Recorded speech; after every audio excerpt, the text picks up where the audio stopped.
ഇന്ന് നമ്മളൊരു പഴയകാല ഓർമ്മയിലേക്കാണ് പോകുന്നത്. പഴയകാല ഓർമ്മ എന്ന് പറഞ്ഞാൽ പൊതിച്ചോറ് എന്ന് പറയുന്നൊരു സംഭവമുണ്ട്. അത് കിട്ടിയ സമയത്ത് നമ്മളൊന്നും അത് ശരിക്കും അങ്ങോട്ട് അറിഞ്ഞിട്ടില്ല. ഇപ്പോഴാണ് ഇതൊക്കെ ആഗ്രഹം തോന്നുന്നത്, പൊതിച്ചോറിൻ്റെ ടേസ്റ്റൊക്കെ. പിന്നെ ഒരു കാര്യം പറഞ്ഞേക്കാം, തൂശനിലേക്ക് സംഘടിപ്പിച്ചു, പക്ഷെ വാട്ടി കഴിഞ്ഞപ്പോൾ നാശമായിപ്പോയി. അപ്പോൾ ഞങ്ങൾ ഉള്ളത് വെച്ച് അഡ്ജസ്റ്റ് ചെയ്തിട്ട് ഒരു പൊതിച്ചോറ് നമുക്കൊന്ന് പഴയ കാലത്തിലേക്ക് പോവാം. അപ്പോൾ നമ്മൾ ആദ്യം നല്ല ചോറങ്ങ് വിളമ്പുക. ചൂട് ചോറ്, ആഹാ, ആവി പറക്കുന്ന കണ്ട. പിന്നെ നല്ല തേങ്ങാ ചമ്മന്തി, ആ, പിന്നെ നല്ലൊരു ഉപ്പേരി, നല്ല മീൻ വറുത്തത്, അതിൻ്റെ കൂടെ 2 ഉള്ളി,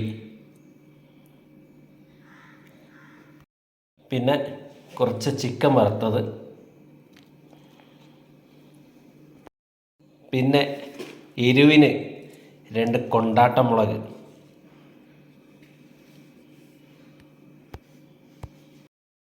പപ്പടവും,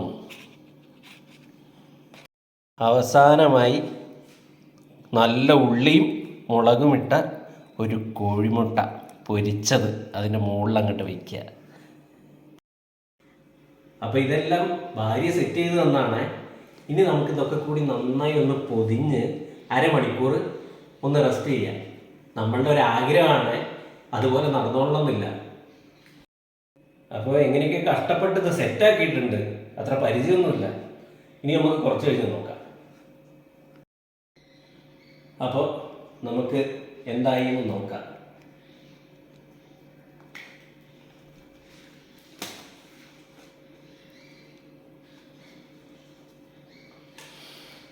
ആഹാ, എന്താണ് നമ്മുടെ പഴയ ഒരു ഓർമ്മ. പപ്പടമൊക്കെ പൊടിഞ്ഞു പോയിട്ടുണ്ട്, അങ്ങനെയല്ലാതെ ഇപ്പോൾ പൊതിയാൻ പറ്റില്ലല്ലോ.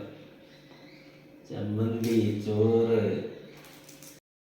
അപ്പോൾ തേങ്ങാ ചമ്മന്തി കൂട്ടി പപ്പടം അതിലേക്ക് വെച്ച് നല്ല എരിവുള്ള നമ്മുടെ കൊണ്ടാട്ടമുളക് അതൊരു പീസ് അതിലേക്ക് വെച്ച് ഒരു മുട്ടക്കഷ്ണം, എന്നിട്ട് നമുക്കൊന്ന് കഴിക്കാം.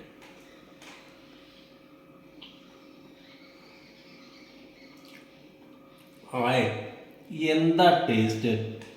ഒരു പഴയ ഓർമ്മ, അങ്ങനെയെങ്കിലും ഓർക്കാമല്ലോ.